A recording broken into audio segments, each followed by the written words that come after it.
Welcome to part 10 of Free Will Summer, where today we are watching It Chapter 2, because the last episode was It Chapter 1.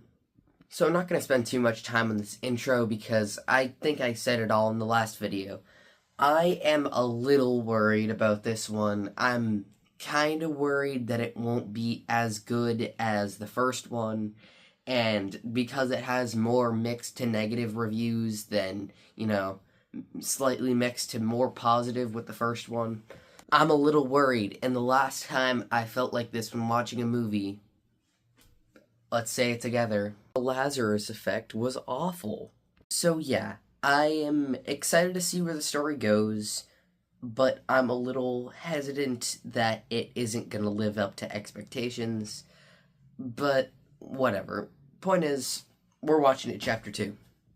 So let's hit play on It Chapter 2, which is hopefully in English.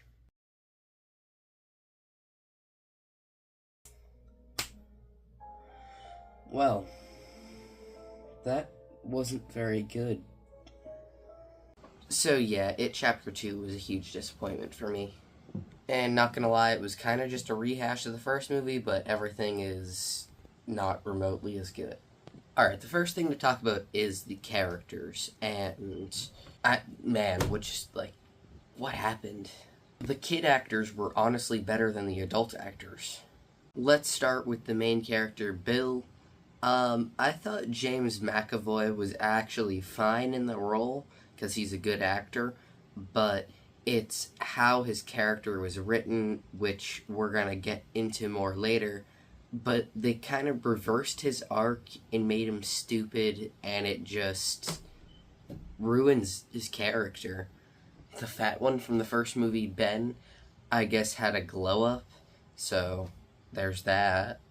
They didn't really do anything with his character, but he seems like a chill guy.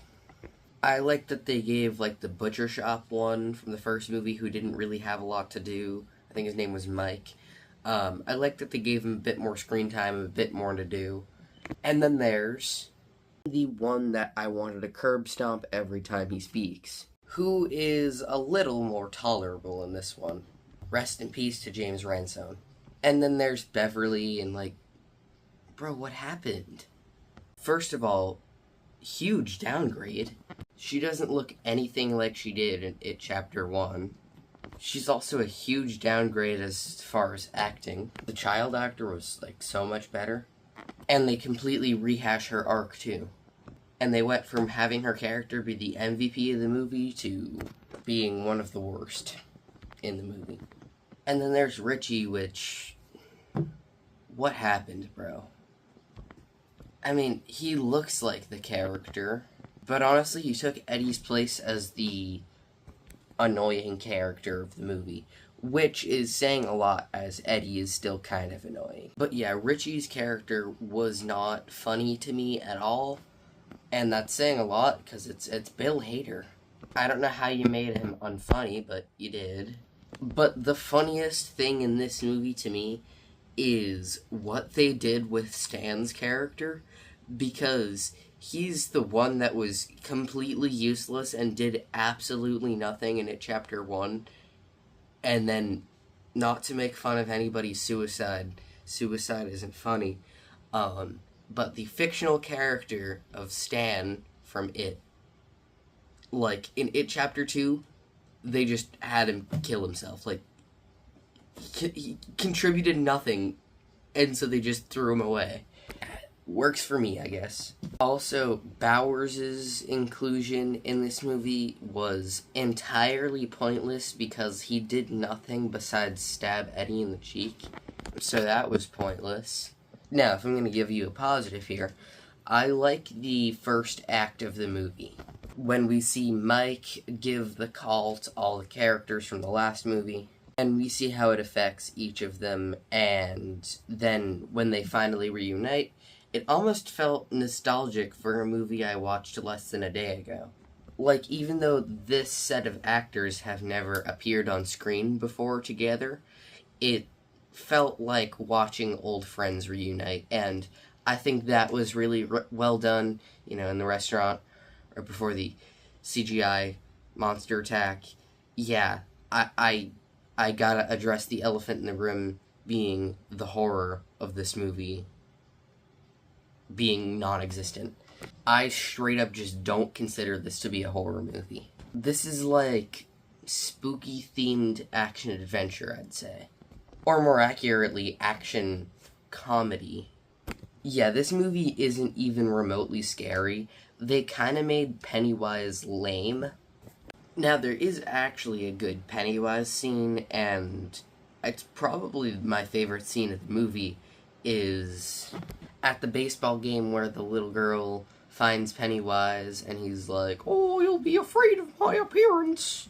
And the little girl's all ashamed of her, like, birthmark, and he's like, "Oh, come here, I'll blow it right off of you." And then there's a solid little jump scare there where he's like, 1, 2, and he doesn't say 3, and the little girl's like, "You're supposed to say 3, and he just eats her head. Even if it is what I mentioned in the last video, pretty bad CGI. I mean, this is a couple years later in 2019, and even then, it's still 7 years old, so it looks a little outdated. Because technology advances that fast that CGI from 7 years ago doesn't look groundbreaking anymore. All the big scary monsters in this movie just don't look good because you can tell it's all fake. Like a lot of the stuff in this movie, and even in the last movie, but, you know, less so because I think they did a little bit more with it, but in this movie is just too silly to take seriously. Especially what they do to Pennywise when, like, I don't know, the boy in the Hall of Mirrors, when he's just licking the window and it looks like a Snapchat filter, and it's too silly, and you can't take Pennywise seriously, and you just lose all fear of him. Or when he's attacking Bill Hader and it's like broad daylight and like his face is like melting and stuff, and he just looks stupid and goofy. Or when he's attacking the kid version of Ben in his locker, and like that would be a really good scare if it was in the first movie and he appears behind him, but then he just looks goofy, so it ruins all fear because you're just laughing at how stupid he looks. Now, it has some problems in the first act, but it could have recovered. Where this movie entirely loses me is in its second act, when it stops being a movie and more just a collection of Pennywise-themed short films, because that's when the characters act stupid and it feels very disjointed and poorly paced and, like, dumb. I don't know. But first, this video is brought to you by Ace-T. So the second act of this movie is 22 short films about Pennywise. So each character gets their own, like, designated 10 minutes of screen time to have a little flashback, do some light character assassination, varying depending on the character, get scared by a stupid-looking monster, and then get ready for the third act. So let's start off with what I believe is the worst one, being of Bill, and that's the most character assassination-y one, because they just completely delete everything about his character from the first movie, which kind of makes the first movie feel pointless, and like he didn't learn anything or grow or have a character arc. So he's still feeling like Georgie's death was his fault, and like how he did in the first movie, like towards the beginning and middle. So they completely disregard the, like, third act of the movie where he learns to grow and move on. Don't you remember the scene with the, like, fake Georgie that's really Pennywise that he used to, trick Georgie into following him, and he thought he was gonna have a way to kill him, but then Bill shoots him with the bolt gun thing? And how the message of that movie was to not let fear overtake you. Yeah, so, like, we just, like, threw all that out, and now James McAvoy is back to being all scared and, feeling guilt and trauma over Georgie. And there's even a scene where he sees Georgie in the sewer, which this has this exact situation has happened before where he sees Georgie, but it's not really him. But he reaches in there. How stupid do you have to be? That honestly enraged me so much because it felt like the people making this movie and writing this movie didn't watch the first movie when they literally made it. Why would he do that after everything he's been through? Why did they reverse his character and make him, like, unrecognizable to who he was at the end of the last movie? Who the fuck is that? Let's talk about Eddie's next, just picking at random. This is really where it felt like I was watching a Goonies movie and not a It movie. Because this is where it became an action-adventure comedy movie. I mean, it was kind of that earlier, but, like, the way the leper isn't even scary, and when the leper vomits black ooze on him, they have a bafflingly stupid needle drop. And of course, we gotta talk about the flashback scenes, which are hated by a lot of people.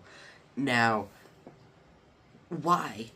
Like, it just felt like they wanted to include the kid cast a little bit more, which we already have a full movie of that. If we needed more of that, just put it in the original movie. What was the point? And, like, it sets up things to happen later in the movie that would make sense if those scenes were in the first movie, or if they just used things that happened in the first movie in the third act to set up those things. So they, like, created a false flashback, as well as doing a thing that I honestly hate it when movies do, is cutting back to footage of previous movies. It drives me nuts because it's like, yeah, we watched those movies. This is a sequel. Everybody watching Jaws the Revenge watched Jaws.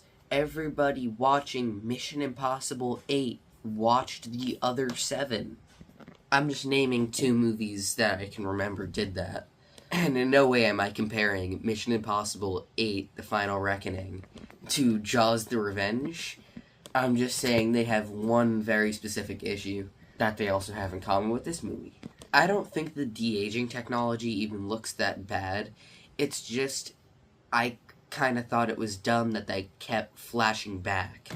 The same thing goes for Ben. His, like, vignette wasn't very memorable, other than him just making Pennywise look lame. Ev's was kind of dumb. They reversed her arc, too. I think the old lady in that scene is creepy, and that was effective until she turns into a stupid CGI monster. And of course they do more flashback scenes. I found it kind of weird Mike doesn't even get one, but honestly, at that point in the movie, I was kind of glad that he didn't, because it would have just added another 10 minutes of kind of useless runtime to it that would have made it feel even longer and more tedious, and it would have made the movie 3 hours long. Because it's already just about 3 hours long. Richie's doesn't really add much to it, other than Pennywise teasing that he has a dirty little secret, which kind of dumb to me, because later in the movie, it's revealed. I'm glad they didn't pull a Rise of the Skywalker, where Finn has something to tell Rey, and then never does.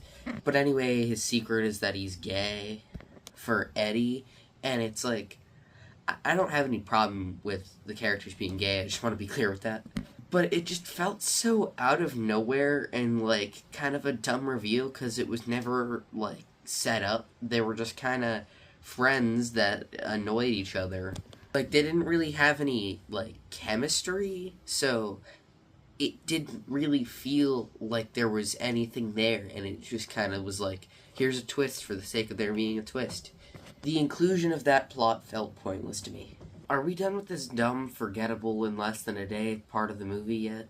I literally watched this last night, and I'm struggling to remember things that happened in these scenes. So then we go into the third act of this movie with all the main characters, and they go back to the house from the first movie, and it's just a copy of the first movie.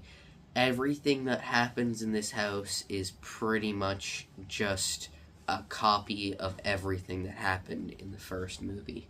There's honestly a lot we can skip over. Also, I think the whole thing with Pennywise's origin is just too convoluted. He's literally a killer clown from outer space. I think he would have remained much more spooky and mysterious if he was just left without an origin. Like, the scene earlier where we see human Pennywise with, like, the makeup on was actually really cool. And I honestly would have been fine if we just got that. We didn't have to do all this stuff with his origin, and the way that they defeat him is been clowned on, pun intended, by everyone. And I'm jumping on that. What do you mean they rage bait him to death? Basically, Pennywise is made of magical lights, so they need to make him feel small so that the magical lights can go in this box. Which, like, what? But the way they go about making him small is just by bullying him. Like, they just bully him and make Pennywise feel like a loser until he turns into a baby and disintegrates. And it's like, you have this cool, scary horror villain, and you just do that? So anyways, with the power of friendship, they defeat this evil, insane, god-level killer clown. And that's it. That's the franchise. Also, Eddie died. I honestly felt nothing. So yeah, overall, a pretty disappointing, kinda dumb movie. It didn't live up to my expectations. It wasn't as good as the first movie. And yeah, just meh. Anyways, let's get to the Free Will Summer ranking, and it's not even in the bottom two. No surprise with that garbage. Then we have It Chapter 2. Mothman Prophecies is the next least good. Then Child's Play, 13 Ghosts. They Will Kill You, It Chapter 1, Ballerina, and How to Make a Killing. But everybody's different. Some people will like this movie, some people will hate this movie. A lot of people hate cilantro. Me and my mom love cilantro. A lot of people, in fact, say it's Hereditary. If I can log into YouTube TV. But yeah, that's pretty much it. That might be the next video. Who knows? See ya.